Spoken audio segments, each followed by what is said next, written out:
morning, everyone. It's an honor to be invited here to give this talk in memory of an old friend, Professor David Cooper. Here's a picture of us together in 2010. And I remember my first memory of David was actually a long time ago. In 1992, I was a statistician working on 3TC monotherapy. And we had a meeting where I was showing these pictures of 3TC just slightly reducing viral load. And we could see it was happening, but it was a very small effect. And David was one of the few people who stood up in the meeting. It was a very small meeting, and he said, we've got to develop this drug. It's highly synergistic with AZT, and it's a way forwards. And the company, Glaxo, at the time, were about to stop development of the drug. If we didn't have 3TC, we wouldn't have had AZT3TC, we wouldn't have had triple combination therapy. It's contributions that experts make like this years and years ago that still benefit us to this day. There are many other examples. As Steve was saying, a lot of the work that David did was on the safety of drugs.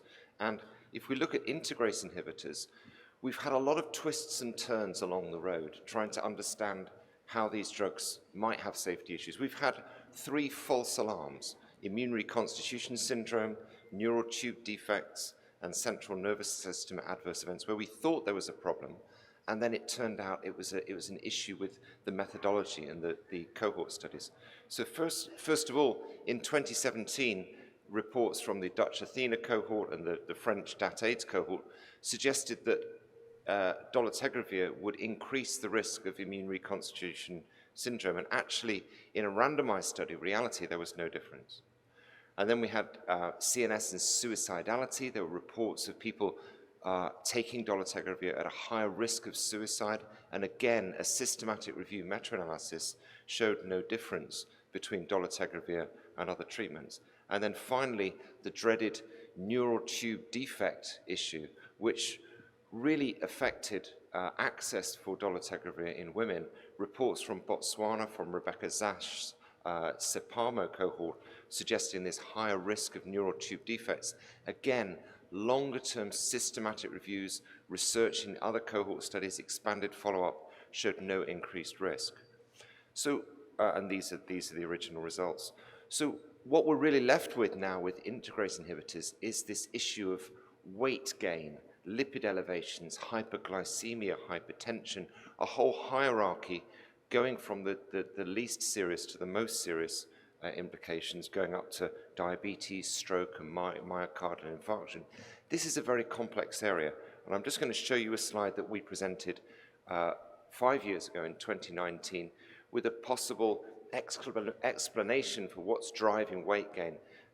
CD4 count, the use of integrase inhibitors, the use of PIs, tenofovir, efavirenz, and then race and sex. We've learned a lot along the way about these different predictors, and I'm just going to go through them one by one. So when we look at the original trials from ViiV and Gilead of dolutegravir and bictegravir, on the right-hand side, there were very few black people enrolled and very few women.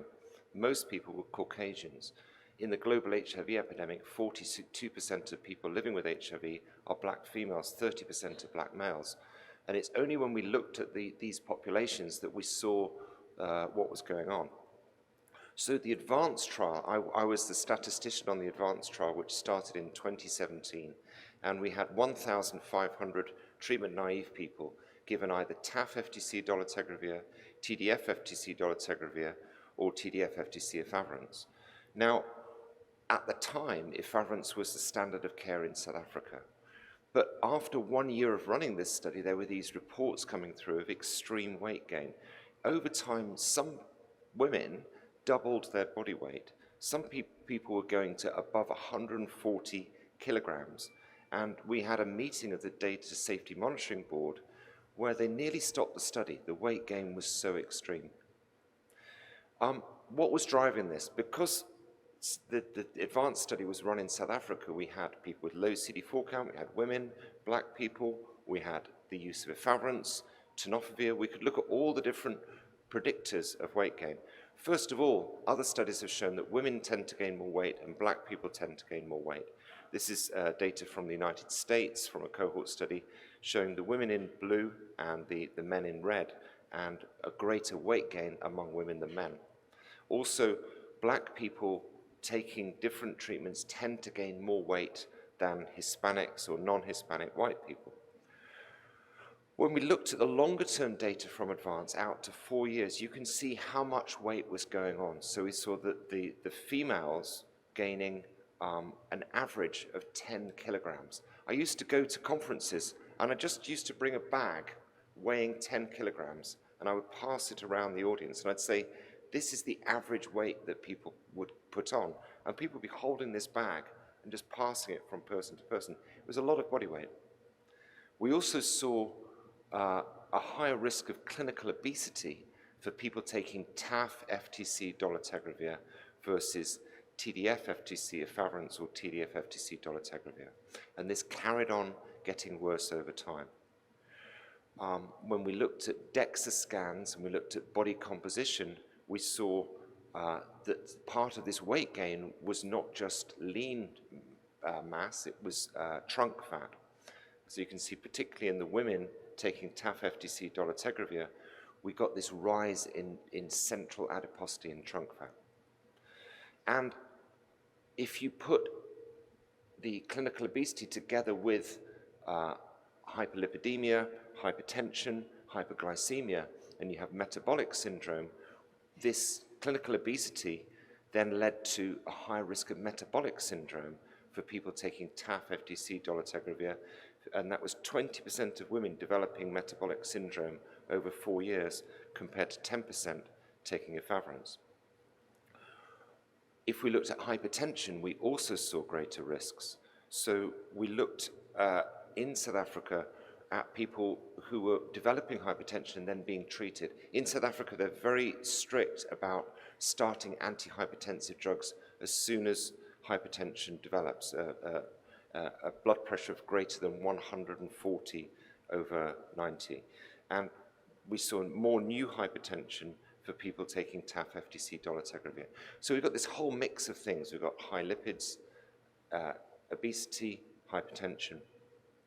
And when we started to look at hypertension across a range of other studies, we saw quite conflicting results. Some studies were showing higher risks, in particular in Namsal in Cameroon, where there were no antihypertensive drugs being used. We saw a very strong effect of dolutegravir versus efavirenz on hypertension.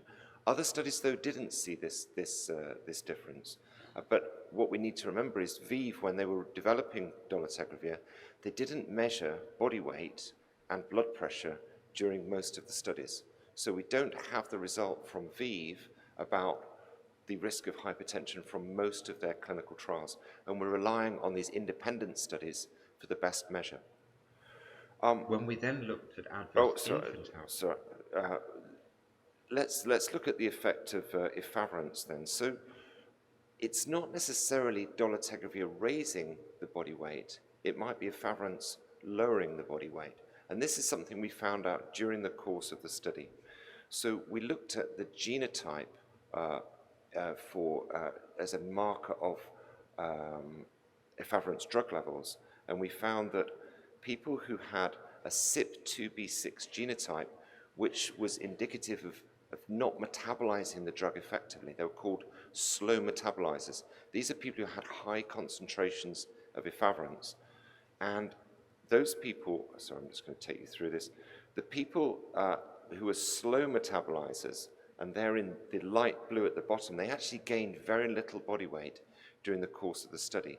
And people who were extensive metabolizers of efavirenz, so they could clear the drug out of the body and they had lower levels, they tended to show the greatest rises in body weight. So it was not necessarily dolutegravir driving the weight up. It was efavirenz taking the weight down, which was causing the difference between efavirenz and dolutegravir. When we started ADVANCE, everybody was taking efavirenz, so that was just the norm. But during the study, this switch to dolutegravir led to higher body weight, but it was just what was happening was we were taking the efavirenz away, and that was what was causing this. So if we look at tenofovir 3-TC efavirenz versus tenofovir 3-TC dolutegravir, it's very clear now that the dolutegravir is the best way to go. If we look at efavirenz, we have CNS side effects, discontinuations, rash, lipoatrophy, high risk of drug elevation, high risk of drug resistance, liver enzyme elevations.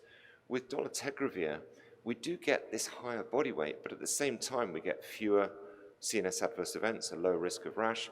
There might be an effect on hypertension. That's something we need to look at. Much lower risk of drug resistance, lower risk of liver enzyme elevations. You can start the drug, get an elevation in RNA, and just start taking it again and get resuppression of the RNA. So the world has really moved towards dolutegravir, and efavirenz is very much a drug for a few years ago now. The other thing we found out during the course of the ADVANCE trial is that it wasn't just efavirenz taking weight down, it was TDF as well. And this took a lot of detective work. We had to go back to studies of HIV-negative people.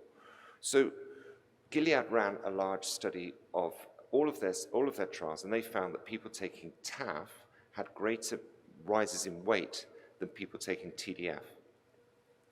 We went back to the original studies of TDF versus placebo in HIV negatives. There were 7 PrEP trials, and HIV negative people taking TDF were more likely to experience weight loss compared to people taking placebo. So it seemed that TDF itself, forgetting about HIV infection, TDF itself was lowering the body weight. Exposure to TDF was also linked to greater odds of risks of vomiting. There were no differences for nausea, diarrhea, or loss of appetite. We published these results in AIDS. And then we looked at other studies of TDF versus other things. So there's a difference between TDF and TAF. People have a greater rise in body weight on TAF than TDF. TDF versus abacavir, TDF with darunavir, TDF versus TAF with dolutegravir. Each time we see about the same difference. It's not the difference between TDF and TAF, it's the difference between TDF and not taking TDF. So just tenofovir disoproxil fumarate as a drug seems to be taking the weight down. Now, when we look at the comparison of TDF and TAF, it's not just weight that shows a difference. If you look at the studies of TDF versus TAF to treat hepatitis B, there is a significantly greater risk of hyperglycemia and hyperlipidemia with TAF than TDF, statistically significant in the 2 Gilead studies of first-line treatment, one in HBe antigen positive and one in HBe antigen negative people. If we look at TAF versus TDF given with darunavir, again, significantly higher risks of high cholesterol, high LDL, and even higher risks of diabetes. So there's another part of this which hasn't been discussed very much. A lot of people have said the rise in body weight, it's just people getting better. HIV used to be known as slim disease. People showed wasting. And when they start treatment, you would expect their body weight to rise as a return to health effect. People are getting better. They're returning to their pre-baseline body weight. So maybe this is all a good thing. What I'm going to show you is that this is not necessarily true.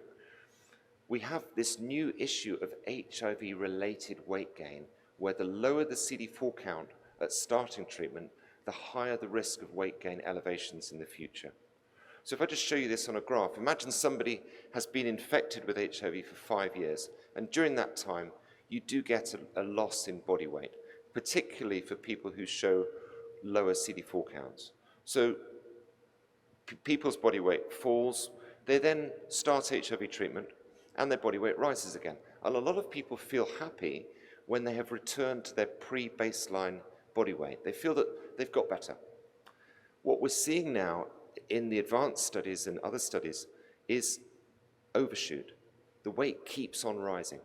And you see this effect in studies of starvation and extreme diets, where it's almost an evolutionary adaptation. People's body weight has fallen so far that the body wants to compensate and make sure this never happens again. The body weight keeps on rising. And I'm going to show you 3 studies where we're seeing this happening. So we know already that people who have more advanced HIV disease tend to have a lower body weight. We would expect a greater weight gain for people with low CD4. The lower body weight, they've got more weight that they need to put back on. If weight gain is purely return to health, we would expect people with very low CD4 and very high CD4 all to come back to about the same body weight. If weight gain is HIV related, we would expect the people with the lowest CD4 count just to keep going up and actually to end up with a higher risk of clinical obesity and a higher body weight in long-term follow-up. Now, Paul Sachs analyzed 8 randomized trials run by Gilead with 5,000 people, and the results were published in Clinical Infectious Diseases in September 2020. And he found in a multivariate analysis there were different predictors of weight gain. People with a CD4 count below 200 had a 3 kilogram higher weight gain than people with a CD4 count above 200. Also, people with the highest HIV RNA had a higher weight gain. Black people had a higher weight gain, and female versus male. The black and female, the sex and race associations we see in many different studies. Then Sophie Grabar and Dominique Costelliola for the French Hospital HIV database looked at this in more detail, and they had a paper published this time last year in Journal of Antimicrobial Chemotherapy entitled Striking Differences in Weight Gain after antiretroviral initiation depending on early or advanced presentation. Now again, they showed that people with the CD4 count below 200 having a 2.5 times greater risk of what they called extreme weight gain, a 10% rise in body weight. Again, people with high baseline HIV RNA above 500,000, 2 times higher risk. And then the race and sex effects, the sex was statistically significant, the race effect was in the right direction. So we've got these 2 other studies suggesting that CD4 count below 200 is an independent risk factor for weight gain over and above baseline body weight. You'd expect people with low baseline body weight to gain more weight, but this is an extra effect of CD4 count below 200. Now, we then looked at this in the advanced study, and this is mean BMI over time by baseline CD4 count. And I want you to look at the blue line here. So the blue line is people with CD4 count before starting treatment below 100. Now, those people start off with the lowest BMI, and after 96 weeks, they have the highest BMI. The people with, in the orange line, CD4 count 100 to 200, again, they start off with a body weight similar to the overall groups, but they end up with the second highest body weight at the end of the study, BMI at the end of the study. We've run multivariate analyses on this, we've run analysis of the risk of clinical obesity over time, and we keep seeing the same thing. I can show you this in terms of a Kaplan-Meier. So this is the risk of clinical obesity over time by baseline CD4 count. And look at the blue line there. So the people who have a CD4 count below 100 when they start treatment in the advanced study, they're significantly more likely to become clinically obese when they take TAF-FTC dolutegravir. This suggests that we have a new mechanism of HIV-related weight gain, which is related to more profound immunosuppression before starting treatment. And we see this when we take away the efavirenz, which is suppressing weight gain, and the tenofovir, which is suppressing weight gain. Now, if we're seeing this with TAF-FTC dolutegravir, we should also see this with all the new treatments that exclude TDF, that exclude efavirenz. So we should see it on doravirine, islatravir, Biktarvy, anything to do with bictegravir. We should see this on the long-acting treatments, and it's something that needs to be looked at in the future as we analyze more studies of new treatments. So if we look at the risks and benefits of TAF versus TDF, where do we make the conclusion here? So with TAF, we have this higher risk of clinical obesity because you don't have the TDF holding the weight back. Now there, if we have a higher risk of clinical obesity, we could then have a higher risk of myocardial infarction, diabetes, cancer, adverse birth outcomes, Alzheimer's disease.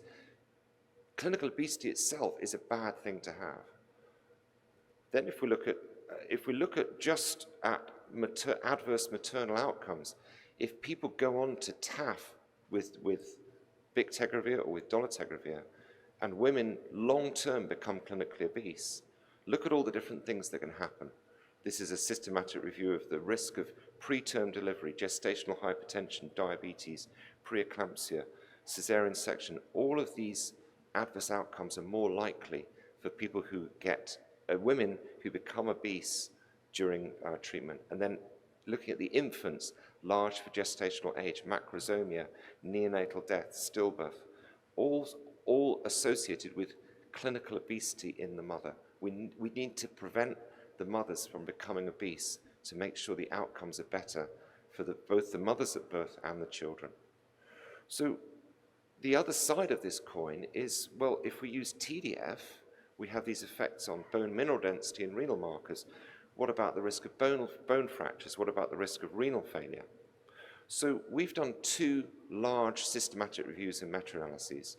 We looked at all the randomized studies that compared TDF and TAF head-to-head. And we looked at a whole range of safety measures. We saw no difference between the 2 drugs for grade 1 to 4 clinical adverse events, laboratory adverse events, serious adverse events, bone fractures, discontinuations for renal adverse events.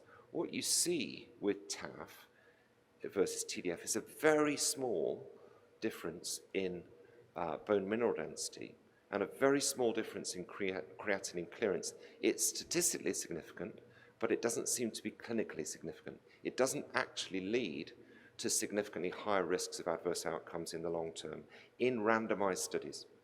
If we then looked at TDF-FTC versus placebo given for pre-exposure prophylaxis, 13 randomized PrEP studies, 23,000 person years of follow-up.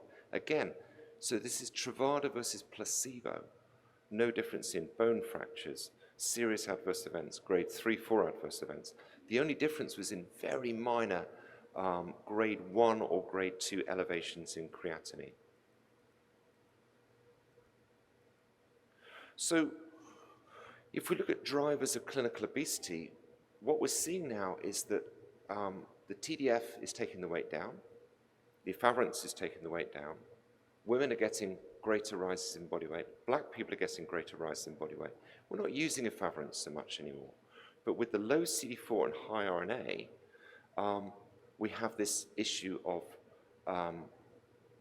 not just return to health. There is, obviously, when people gain body weight and they're underweight to start off with, there is a degree of return to health, but also we have HIV-related weight gain.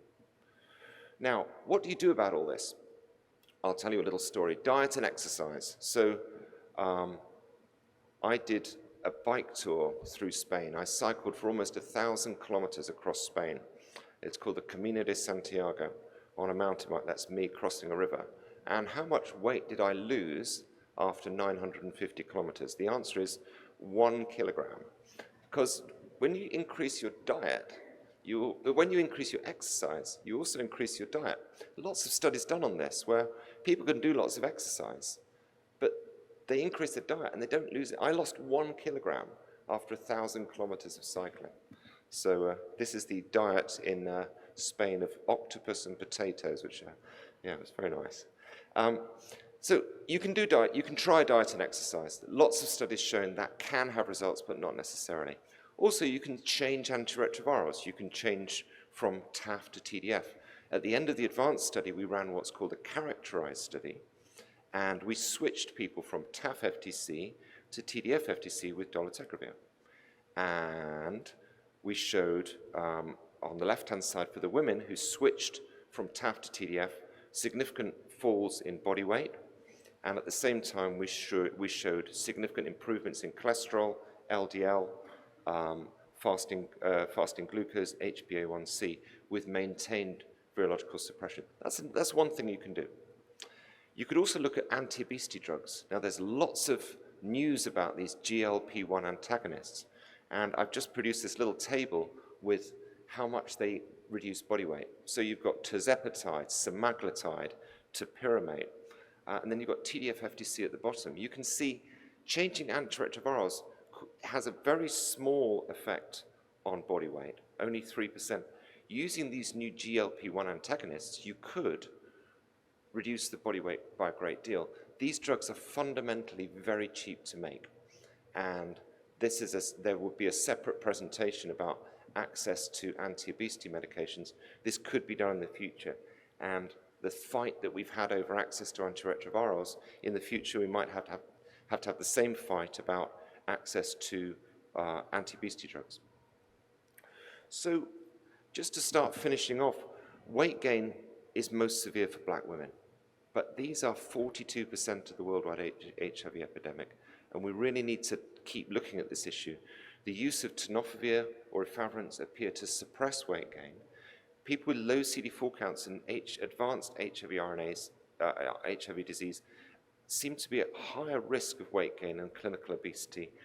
And this seems to be, it's not just return to health, this is HIV-related weight gain. Including TDF in first-line treatment appears to lessen the risk of these extreme weight gains. And the use of TAF, or not even including TDF, say the use of dolutegravir 3-TC, could cause more harm than good. You could get people developing clinical obesity when they don't need to. So at the moment, the World Health Organization guidelines on treatment still recommend TDF with 3-TC or FTC with dolutegravir as the preferred treatment. The alternative is efavirenz. And TAF is only considered for people with established osteoporosis and or impaired renal function. There's no benefit to this treatment. All it's doing is increasing the risk of obesity. So if we look back, and this is the David Cooper Memorial Lecture, and when he was working on toxicity, there were lots of twists and turns. There was a time when protease inhibitors were thought to cause lipoatrophy, and then it was D4T. We're seeing the same thing with integrase inhibitors. We've been through these phases where we thought immune reconstitution syndrome was associated with integrase, and it wasn't. We thought neural tube defects were associated, and they weren't. Central nervous adverse events, there are minor issues there of insomnia, and the weight gain, diabetes, hypertension is still under evaluation. It's a moving story. After 32 years of research, I started when I was 12, by the way, honestly, we keep learning. We have to keep testing and running new clinical trials to validate our ideas. We keep thinking we've got the answer, and then something new turns up. It's the systematic reviews of randomized trials which remain our strongest evidence base. And we really need to learn from past issues when we were over-reliant on non-randomized cohort studies. And HIV has been an amazing success story so far, thanks to people like yourselves who've done a lot of the pioneering work. I remember coming here in 2002, where a lot of people were not treated. We've come a long way. But I think now we should start to repeat this for many other diseases in the future. And this time we've learned a great deal, so we can do it a lot more quickly. Thank you very much.